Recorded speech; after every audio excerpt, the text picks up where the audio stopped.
Neural system composed of highly specialized cell, विशेष प्रकार की कोशिका बनी होती हैं। जैसे हमने एक्सक्रीटरी सिस्टम में नेफ्रॉन के बारे में पढ़े हैं, तो यहाँ पे न्यूरॉन होते हैं। तो कई बार कन्फ्यूजन होती है न्यूरॉन और नेफ्रॉन में, तो ये आपको क्लियर कट पता होना चाहिए कि न्यूरॉन ब्रेन सेल्स या फिर न्यूरल सिस्टम की सेल्स को बोला जाता है।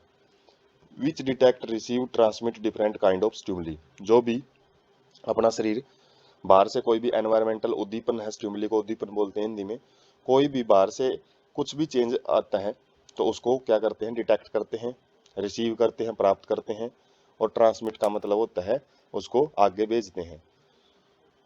Neural organisation is very simple in lower invertebrates, जो बिल्कुल लोअर ऑर्गेनिज्म होते हैं उनके अंदर जो न्यूरल ऑर्गेनाइजेशन होता है, जो ब्रेन वगैरह होता है या फिर जो भी अलग अलग स्ट्रक्चर होती हैं वो बहुत ही सिंपल होती हैं। जैसे हाइड्रा है, हाइड्रा में केवल एक नेटवर्क ही होता है न्यूरॉन का, कोई ज़्यादा कॉम्प्लेक्स ऑर्गेनाइजेशन नहीं पाई जाती है। Neural system is better organised in insects with a brain along with a number of ganglia and neural tissue. जो इंसेक्ट होते हैं उनके अंदर न्यूरल सिस्टम थोड़ा सा अच्छे ढंग से ऑर्गेनाइज्ड होता है, संगठित होता है, जहाँ पे एक ब्रेन भी पाया जाता है और साथ में कुछ गैंग्लियन मतलब जो नर्व्स की कुछ गांठें मिलती हैं जगह जगह शरीर के हिस्से में, और साथ में न्यूरल टिश्यू भी प्रेजेंट होते हैं। Vertebrates have more developed neural system, जो वर्टिब्रेट्स हैं जिसकी हम अलग अलग क्लास हमने स्टार्टिंग में देखी हैं, जो एम्फीबिया है, रेप्टाइल्स हैं, फीसीज हैं, तो इनके अंदर जो न्यूरल सिस्टम है बड़ा ही कॉम्प्लेक्स पाया जाता है, अच्छे तरीके से वो डेवलप्ड है। ह्यूमन न्यूरल सिस्टम डिस्कस करते हैं। डिवाइडेड इनटू टू पार्ट्स, दो मेन पार्ट है ह्यूमन न्यूरल या ह्यूमन नर्वस सिस्टम के। सबसे पहला है central neural system, CNS। Central nervous system में ब्रेन एंड स्पाइनल कोड आ जाता है, जो बिल्कुल सेंट्रल एक्सिस पे प्रेजेंट होते हैं। Site of information processing and control, तो ये किस चीज़ की जगह है जहाँ पे जो इन्फॉर्मेशन है वो आती है, सूचना आती है, उसको प्रोसेस किया जाता है और उसको कंट्रोल किया जाता है, सिग्नल वगैरह को कंट्रोल करने का काम सेंट्रल न्यूरल सिस्टम करता है। उसके बाद है पेरिफेरल न्यूरल सिस्टम, PNS बोलते हैं इसको। Compromises all the neuron nerves of the body associated with CNS।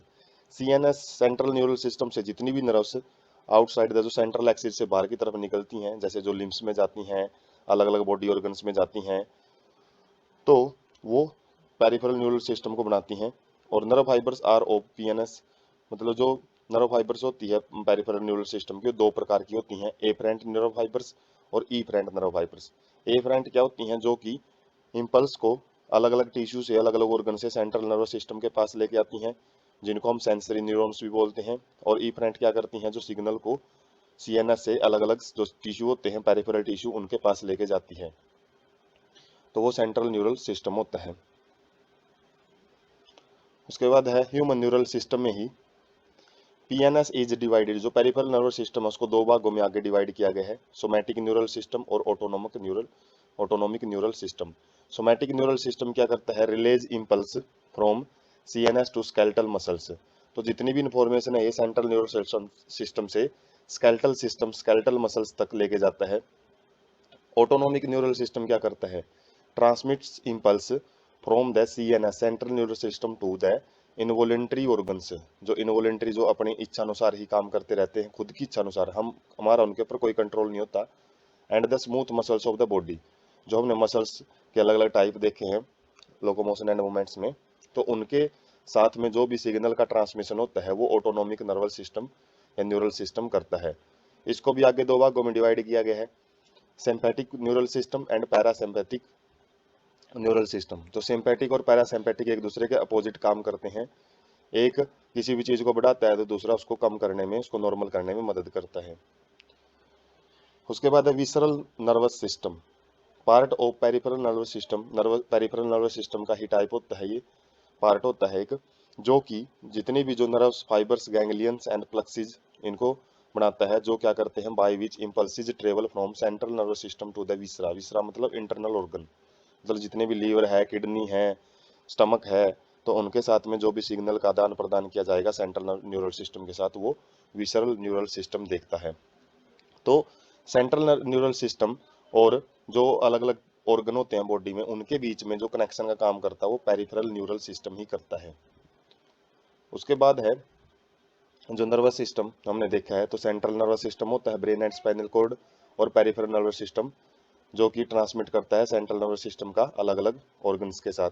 और हमने देखा जो ब्रेन है, स्पाइनल कॉर्ड है, इनके बारे में डिटेल हम जो सेकंड पार्ट है उसमें देखेंगे।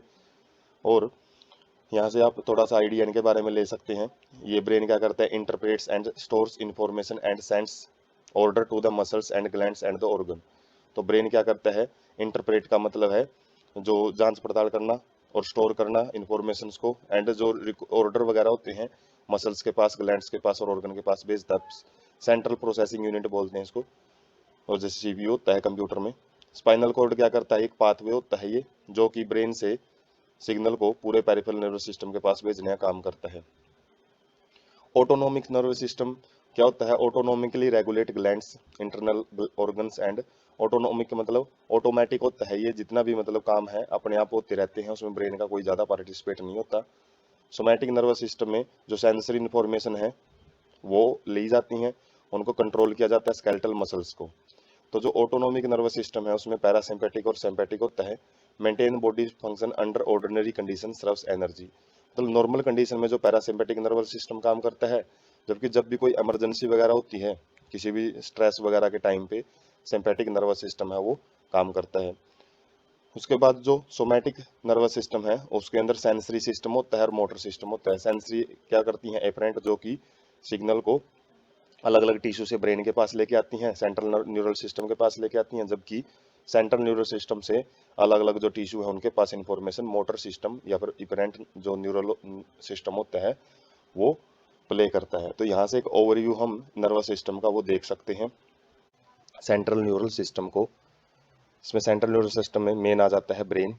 ब्रेन क्या है, central information processing organ of our body. जो भी हमारा बॉडी जो बॉडी ऑर्गन है उसके अलग अलग सेंसरी सिस्टम होते हैं, जो सिक्स सेंसेज होती हैं खासकर दूसरे एनिमल में, और मेनली एनिमल्स में जो ह्यूमन है फाइव सेंसेज मानी जाती हैं। तो वो क्या करती हैं, एनवायरनमेंट से अलग अलग टाइप के जो इन्फॉर्मेशन है उसको कलेक्ट करती हैं, ब्रेन के पास भेजती हैं, और ब्रेन फिर उसके बेस पे, इन्फॉर्मेशन के बेस पे और उसके पास जो पहले जो मेमोरीज हैं उनके बेस पे जो अलग अलग मसल्स को ऑर्डर देता है। तो प्रोसेसिंग सेंटर बोला जाता है ब्रेन को। Act as command and control system. Command and control का मतलब होता है जो भी ऑर्डर वगैरह देने हैं वो ये ब्रेन संभालता है, और साथ में कंट्रोल करके रखता है पूरे बॉडी ऑर्गन्स को। Well protected by skull. खोपड़ी के अंदर ये ब्रेन है बिल्कुल सुरक्षित रहता है। जो क्रेनियम होता है ब्रेन बॉक्स, उसके अंदर जो हमने इसे पिछले चैप्टर में जो स्केलेटल सिस्टम उसमें भी देखा था, क्रेनियम के अंदर 8 बोन होती हैं जो कि फाइबर्स के द्वारा बिल्कुल फ्यूज्ड होती है, जो जिसको शूटर्स बोलते हैं। Covered by cranial meanings consist of. Cranial meaning क्या होती हैं, अलग अलग परत होती हैं जो कि ब्रेन को प्रोटेक्ट करने का काम करती हैं। एक ड्यूरामेटर होती है जो बिल्कुल आउटर लेयर होती है, एक होती है एराक्नोइड जो कि वेरी थिन मिडल लेयर होती है, और एक पायोमेटर होता है जो इनर लेयर होती है। तो अलग अलग लेयर के अलग अलग नाम होते हैं, जो कि साथ में क्रेनियम तो प्रोटेक्शन करती है, साथ में लेयर्स हैं ये भी प्रोटेक्शन करती हैं। और जो ब्रेन है उसको 3 भागों में डिवाइड किया गया है, फोर ब्रेन, मिड ब्रेन और हाइंड ब्रेन। फोर ब्रेन जो आगे का भाग होता है, मिड ब्रेन जो बीच में होता है, और हाइंड ब्रेन जो पीछे का भाग होता है ब्रेन का। फंक्शन क्या क्या करता है, कंट्रोल वॉलेंटरी मूवमेंट्स। जो ब्रेन है जितनी भी अच्छी क्रियाएं हैं, जैसे हम चलना फिरना, जो लिखना बोलना, जितनी भी हम अपनी मन मर्जी से जितनी भी एक्टिविटी करते हैं तो वो क्या है, फंक्शन होते हैं ब्रेन्स का। बैलेंस ऑफ बॉडी, बॉडी का जो संतुलन है उसको बनाए रखता है। Functions of vital involuntary organs, जितने भी इनवॉलेंटरी ऑर्गन्स होते हैं जैसे किडनी, हार्ट, लंग्स, जो अपनी मन मर्जी से काम करते हैं तो उनके भी फंक्शन को ब्रेन ही कंट्रोल करता है। थर्मो रेगुलेशन, जो भी बॉडी का टेम्परेचर बनाए रखना है वो ब्रेन का काम होता है। हंगर एंड थ्रस्ट सेंटर, मतलब जो भूख और प्यास लगती है वो भी ब्रेन का ही एक पार्ट होता है, हाइपोथैलेमस, उसमें देखेंगे। और सर्कैडियन जो 20 hour rhythm of our body, जो कि 24 घंटे का जो साइकिल चलता रहता है, अलग अलग टाइम पे जो बॉडी रिस्पॉन्ड करती रहती है। जैसे मॉर्निंग में एक एक्साइटमेंट होती है, ज़्यादा एनर्जेटिक होती है बॉडी, उसके बाद जैसे जैसे दिन ढलता रहता है तो एनर्जी भी कम होती रहती है। तो वो डेली का एक रूटीन ही होता है, तो रूटीन में जो भी एक्टिविटी होती है बॉडी में उसको सर्कैडियन रिदम बोला जाता है, ये circadian rhythm. Activities of several endocrine glands, जितनी भी एंडोक्राइन ग्लैंड्स हैं जो हम डिटेल में जो नेक्स्ट चैप्टर है उसके अंदर डिस्कस करेंगे। जो कंप्लीट एंडोक्राइन ग्लैंड्स के ऊपर रहेगा, तो उनकी एक्टिविटी को भी ब्रेन है वो कंट्रोल करता है। ह्यूमन बिहेवियर, जो भी मानव का जो व्यवहार है वो कैसा कैसा रिस्पॉन्स शो करता है अलग अलग टाइम पे, जो खुशी है, हैप्पीनेस है, सैडनेस है, इरिटेशन है, तो वो सारा ब्रेन ही कंट्रोल करता है। Site for the processing of, तो मेन साइट का काम करता है किसकी प्रोसेसिंग के लिए, विजन, जो हम देखते हैं सुनते हैं, स्पीच बोलते हैं, मेमोरी जो भी हमारे दिमाग में याद रख पाते हैं, इंटेलिजेंस किसी भी काम को सही तरीके से करने का जो बुद्धिमत्ता होती है, इमोशन एंड थॉट जो हमारी भावनाएं हैं, विचार हैं, उनको प्रोसेस करने का काम ब्रेन का होता है। तो ब्रेन एक बहुत ही इंपॉर्टेंट ऑर्गन होता है सेंट्रल न्यूरल सिस्टम का। उसके बाद है ब्रेन का जो हम बिल्कुल डिटेल्ड पिक देख सकते हैं, अलग अलग भाग होते हैं जो कि जैसे हाइपोथैलेमस है, पिट्यूटरी ग्लैंड्स, तो ये एंडोक्राइन ग्लैंड में आ जाती है, पोन्स, मेडुला, ये किसमें, हाइंड ब्रेन में आ जाते हैं। जबकि जो ये ऊपर वाला भाग होता है जो फोल्डेड रीजन दिखाई दे रहा है, तो ये क्या होता है, सेरिब्रम होता है, सेरिब्रल हेमिस्फीयर बोलते हैं इसको, सेरिब्रल हेमिस्फीयर। और एक सेरिबेलम होता है, सेरिबेलम हाइंड ब्रेन में आता है। मिड ब्रेन क्या होता है, इन दोनों के बीच में प्रेजेंट होता है। और जो हाइंड ब्रेन है उसमें सेरिबेलम, मेडुला और पोन्स, ये तीन भाग आ जाते हैं जो कि स्पाइनल कॉर्ड के साथ ब्रेन को कनेक्ट करते हैं। बाकी जो एक स्पेरिकल स्ट्रक्चर होती है इसको सेरिब्रल हेमिस्फीयर बोलते हैं। और जो सेरिब्रल हेमिस्फीयर दो होते हैं, और वो दोनों किसके द्वारा जुड़े होते हैं, कॉर्पस कोलोसम के द्वारा। और इनके बीच में एक हाइपोथैलेमस रीजन होता है जो हम देख सकते हैं, ब्लू कलर का जो पोर्शन है, हाइपोथैलेमस, जो कि ये वाला पोर्शन है, येलो कलर का पोर्शन, ब्लू कलर का तो न्यूक्लियस एकम्बियंस होते हैं। लेकिन इतने सारे नाम याद रखने की जरूरत नहीं है, जो मेन मेन नाम है, जैसे फोर ब्रेन के अंदर क्या क्या टाइप है, क्या क्या उसके भाग हैं। फोर ब्रेन में सेरिब्रम आ जाता है, उसके बाद हाइपोथैलेमस आ जाता है, हाइपोथैलेमस बीचों बीच होता है एक स्ट्रक्चर। उसके बाद उससे नीचे वाले भाग को एक छोटा सा जो ब्लू कलर का पार्ट है वो मिड ब्रेन है, थोड़ा ही होता है, ज़्यादा डिटेल नहीं होती इसकी। जबकि उससे नीचे वाला जो भाग है उसको हाइंड ब्रेन बोलते हैं। तो कई बार हम ऐसे बोलते हैं कि ये फोर ब्रेन है, ये मिड ब्रेन है और ये हाइंड ब्रेन है, तो ऊपर वाला जो पोर्शन है वो सारा का सारा फोर ब्रेन में ही आता है, उसके अलग अलग रीजन हो जाते हैं। जबकि जो बीच सी में जो पोर्शन होता है जो ब्लू कलर का हम देख सकते हैं, ये मिड ब्रेन होता है। और नीचे वाला जो पोर्शन होता है जैसे पत्ते जैसे स्ट्रक्चर सेरिबेलम होती है।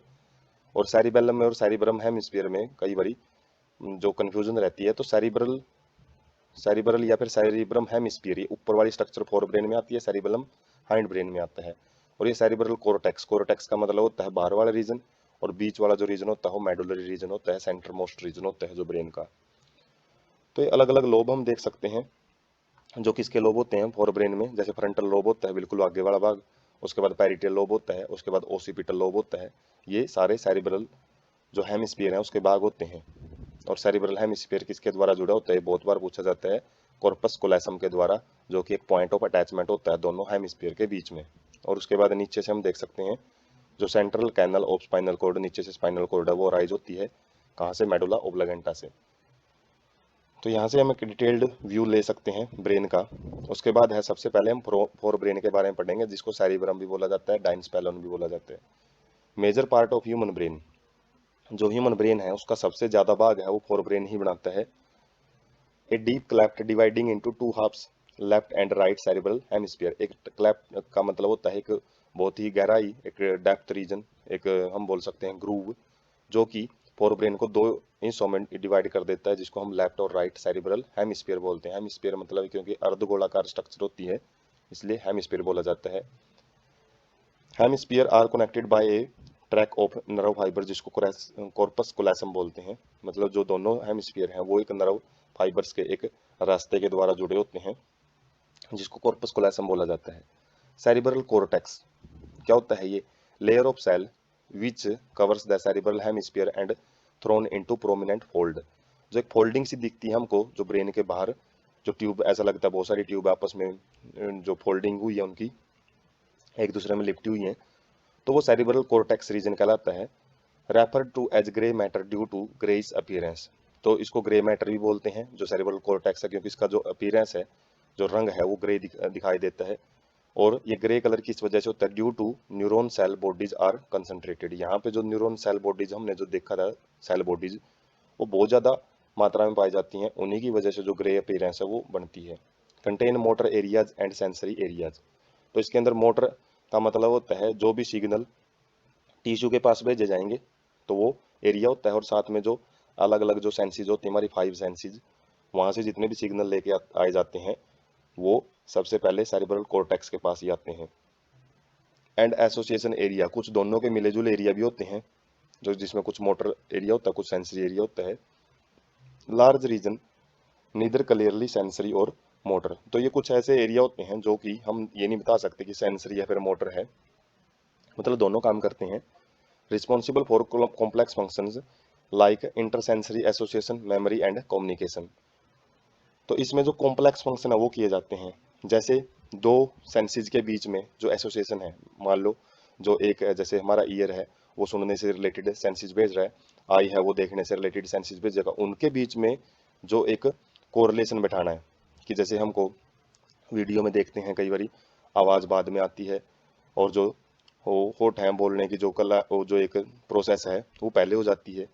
तो ये ब्रेन के पास ये सिग्नल दोनों एक साथ पहुंचते हैं, और जिसकी वजह से वो इस चीज़ का गैस कर लेता है, उस हिसाब से उसको आइडिया लगता है कि यहाँ पे कुछ ना कुछ गड़बड़ी है। और मेमोरी है, जो याद रखने के जो प्रोसीजर है वो भी कॉम्प्लेक्स प्रोसेस होती हैं। कम्युनिकेशन, जब हम बातचीत करते हैं तो जो बंदा जिससे बात कर रहे हैं उसकी बात सुन भी रहे हैं, साथ में उसको देख भी रहे हैं, और साथ में उसका रिप्लाई भी कर रहे हैं, तो बड़ी कॉम्प्लेक्स प्रोसेस होती हैं। तो उन प्रोसेसेज को ये एसोसिएशन एरियाज वो देखते हैं। तो 3 एरियाज हैं, motor areas, sensory areas and association areas. उसके बाद है inner part of cerebral hemisphere, जिसको हम मेडुलाई बोल सकते हैं, जो सेंट्रल पार्ट होता है। तो उसमें क्या होते हैं, fibres of the track covered with the myelin sheath. तो यहाँ पे जो भी एक्सोन है वहाँ पे माइलिन सीथ के द्वारा कवरिंग होती है, और जिसकी वजह से वहाँ पे जो अपीयरेंस है वो व्हाइट कलर की दिखाई देती है, जिसकी जिसकी वजह से उसको व्हाइट मैटर भी बोलते हैं। तो सेरिब्रम के जो बाहर वाला रीजन होता है उसको हम ग्रे मैटर बोलते हैं, ग्रे अपीयरेंस की वजह से, और जो इनर पार्ट होता है उसको व्हाइट मैटर बोला जाता है। उसके बाद है फोर ब्रेन में ही थैलेमस एंड हाइपोथैलेमस। तो ये भी भाग हैं, जैसे हमने जो सेरिब्रम पढ़ा है, तो थैलेमस एंड हाइपोथैलेमस ये भी जो फोर ब्रेन है उसके भाग होते हैं। तो थैलेमस क्या होता है, cerebrum wraps around a structure, एक स्ट्रक्चर पे जैसे हम जैसे कोई भी एक स्ट्रक्चर उसके ऊपर हम धागा लपेट देते हैं, तो इसी प्रकार से जो ये फोल्डिंग वाला पोर्शन है वो एक स्ट्रक्चर के अराउंड लिपटा होता है, जिसको थैलेमस बोला जाता है। Major coordinating centre for sensory and motor signal, तो ये भी एक कोऑर्डिनेटिंग का मतलब समन्वय बना के रखता है किस किस के बीच में, जो सेंसरी सिग्नल आते हैं ब्रेन के पास और जो उसके प्रति में जो रिस्पोंडिव सिग्नल भेजे जाते हैं, तो उनके बीच में एक समन्वय बना के रखता है। उसके बाद hypothalamus lies at the base of thalamus, thalamus के बिल्कुल बेस में प्रेजेंट होता है ये, और contain a number of centre which control body temperature, अर्ज ऑफ ईटिंग एंड ड्रिंकिंग। तो इसके पास बहुत सारे सेंटर प्रेजेंट होते हैं, केंद्र प्रेजेंट होते हैं, जहाँ से बॉडी को कंट्रोल, बॉडी टेम्परेचर कंट्रोल किया जाता है। अर्ज का मतलब होता है इच्छा, खाने की जो इच्छा है, पीने की जो इच्छा है, मतलब थ्रस्ट है, हंगर सेंटर है, उनको बोल सकते हैं। Also contain several groups of neurosecretory cells releasing hypothalamic hormone. और साथ में जितने भी जो एंडोक्राइन सिस्टम हम देखते हैं, जो कि चैप्टर नंबर 22 में देखेंगे, अलग अलग टाइप की जो एंडोक्राइन ग्लैंड्स हैं, उनके काम को देखने वाली जो एक पिट्यूटरी ग्लैंड होती है जिसको मास्टर ग्लैंड बोलते हैं, और उसके भी काम को देखने वाली एक हाइपोथैलेमस पोर्शन होता है ब्रेन। तो ब्रेन के अंदर जो हाइपोथैलेमिक पार्ट है वो उसको सुपर मास्टर ग्लैंड बोलते हैं, और ये super master gland pituitary glands के काम को कैसे देखता है, हाइपोथैलेमिक हार्मोन के द्वारा। तो वहाँ पे भी हाइपोथैलेमस हम डिटेल में पढ़ेंगे, जो ग्लैंड्स वाला पार्ट आएगा, और यहाँ पे इसलिए कम डिटेल दे रखी है इसकी। इसके बाद में एक लिम्बिक लोब या फिर लिम्बिक सिस्टम होता है। वो क्या होता है, complex structure formed by inner part of cerebral hemisphere and a group of associated deep structure like amygdala and hippocampus. तो हिप्पोकैम्पस और अमेगडाला ये भाग होते हैं जो कि एक ग्रुप बनाते हैं किसके अंदर, सेरिब्रल हेमिस्फीयर के अंदर के इनर पार्ट्स के अंदर एक स्ट्रक्चर पाई जाती है, ये complex structure along with hypothalamus involve in. तो ये लिम्बिक लोब होता है जो सेरिब्रल हेमिस्फीयर में है, और हाइपोथैलेमस के साथ मिलके ये क्या काम करता है, जो सेक्सुअल बिहेवियर है, सेक्सुअल अट्रैक्शन वगैरह है, उसको देखता है। एक्सप्रेशन ऑफ इमोशनल रिएक्शन, जो इमोशनल रिएक्शन है, जैसे कि हम कई बार उत्तेजित हो जाते हैं, कई बार बहुत खुश होते हैं, कई बार जो रेज है, जो गुस्सा हो जाता है, और कई बार जो फियर एंड मोटिवेशन, कई बार डर हो जाता है, कई बार मोटिवेटेड रहते हैं। तो अलग अलग प्रकार के जितने भी इमोशन है, इमोशन को कंट्रोल करने वाला जो लिम्बिक सिस्टम, कौन कौन दोनों मिलकर काम करते हैं इसमें, हाइपोथैलेमस और सेरिब्रम दोनों मिलकर कॉम्प्लेक्स स्ट्रक्चर बनाते हैं, जिसको लिम्बिक लोब या लिम्बिक सिस्टम बोला जाता है। उसके बाद है जो हम अलग अलग पार्ट हमने देखे हैं फोर ब्रेन के, उसमें देख सकते हैं सेरिब्रम जो बाहर वाला पार्ट होता है, थैलेमस जो बेस में प्रेजेंट होता है, जो कि यहाँ पे हाईलाइट करके दिखा रखे है, ये पोर्शन है केवल, ये वाला तो सेरिबेलम में जो हाइंड ब्रेन में चला जाता है। उसके बाद हाइपोथैलेमस जो हमने वहाँ भी देखा था, एक छोटा सा पार्ट होता है जो कि हाइपोथैलेमिक हार्मोन छोड़ता है, जो कि जितनी भी एंडोक्राइन फंक्शन होते हैं, केमिकल सिग्नलिंग है, वो हाइपोथैलेमस के द्वारा ही किए जाते हैं। उसके बाद है mid brain and hind brain. तो देख सकते हैं ये दोनों एक ही स्लाइड में कवर अप कर लेंगे, बाकी जो फोर ब्रेन है वो काफी स्लाइड में कवर अप किया है, तो ज्यादा पार्ट फोर ब्रेन का ही होता है। मिड ब्रेन और हाइंड ब्रेन के पास कम ही पोर्शन प्रेजेंट होते हैं। तो मिड ब्रेन में क्या होता है, located between thalamus and hypothalamus and pons of the hind brain. तो हाइंड ब्रेन का एक पोन्स भाग होता है वो, और थैलेमस और हाइपोथैलेमस के बीच में एक छोटा सा भाग प्रेजेंट होता है, मिड ब्रेन बोलते हैं उसको। और इसके बाद क्या होते हैं, सेरिब्रल एक्वाडक्ट, ये क्या होती है, कैनल होती है called passing through the mid brain.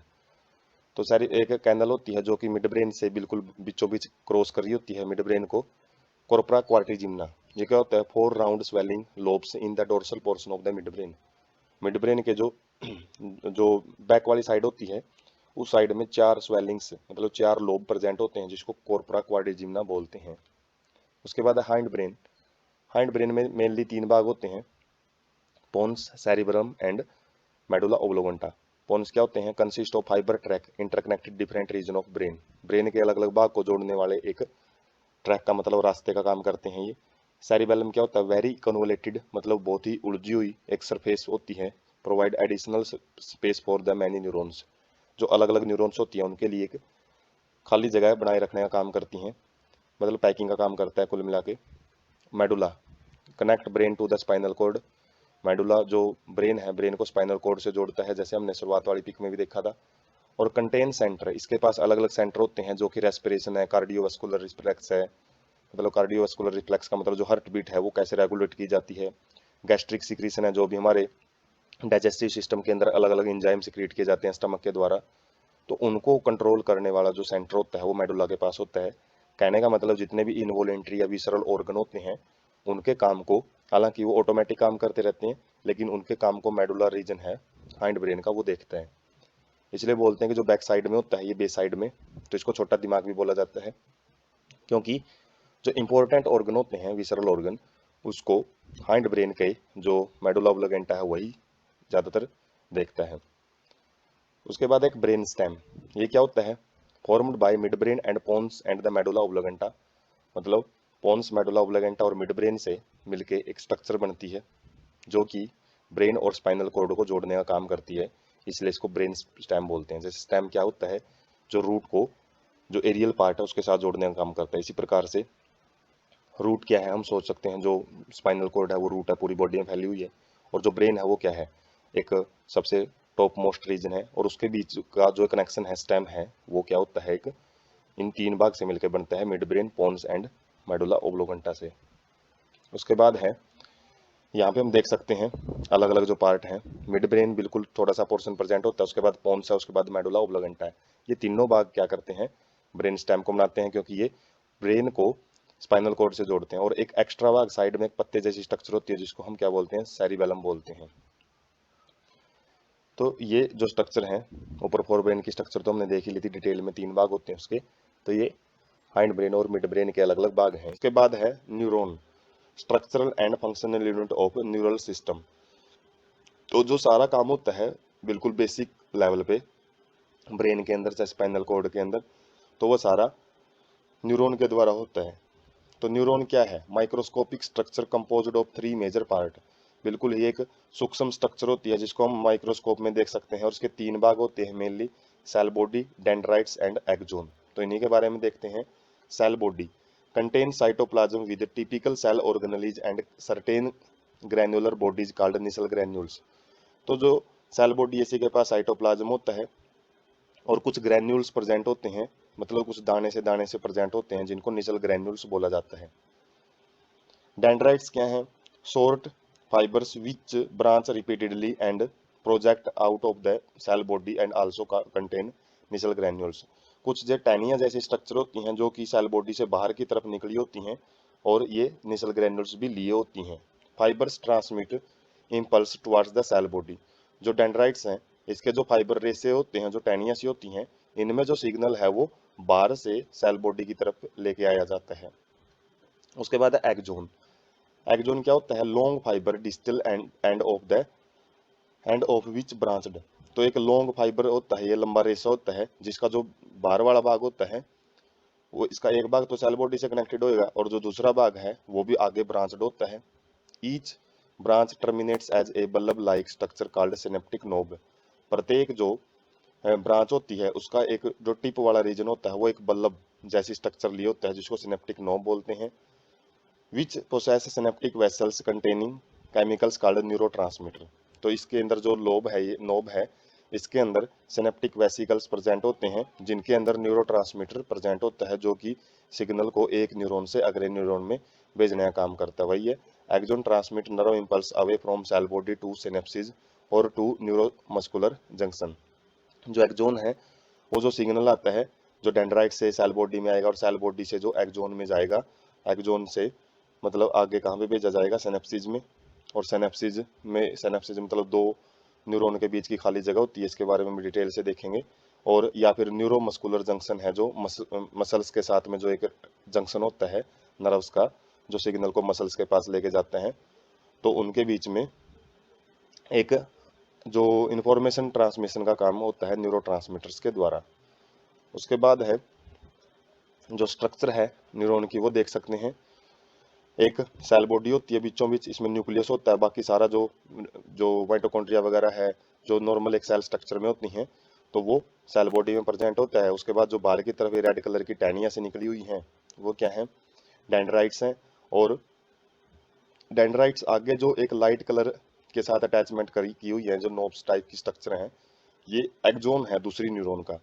जबकि इसी न्यूरॉन का जब सेल बॉडी की आगे स्ट्रक्चर देखते हैं तो एक्सोन होते हैं।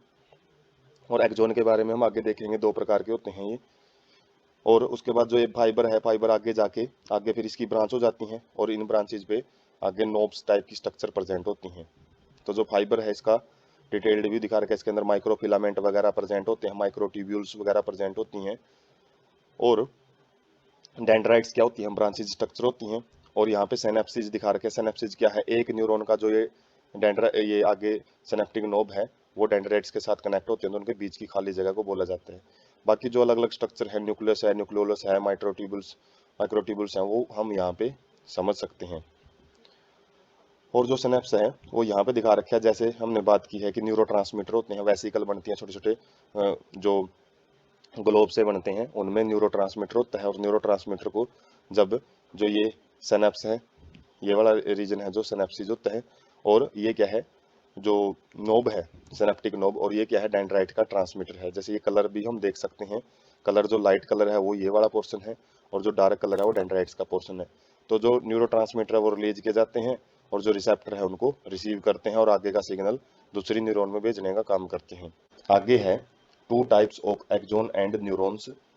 तो सबसे पहले एक्सोन के टाइप देखते हैं। एक्सोन दो प्रकार के होते हैं, एक माइलिनेटेड एक्सोन और एक नॉन माइलिनेटेड। माइलिनेटेड क्या होते हैं? Enveloped with Schwann cell. प्रत्येक एक जो कुछ स्पेशल टाइप की सेल होती हैं, ये एक्सोन उनके द्वारा कवर्ड होते हैं।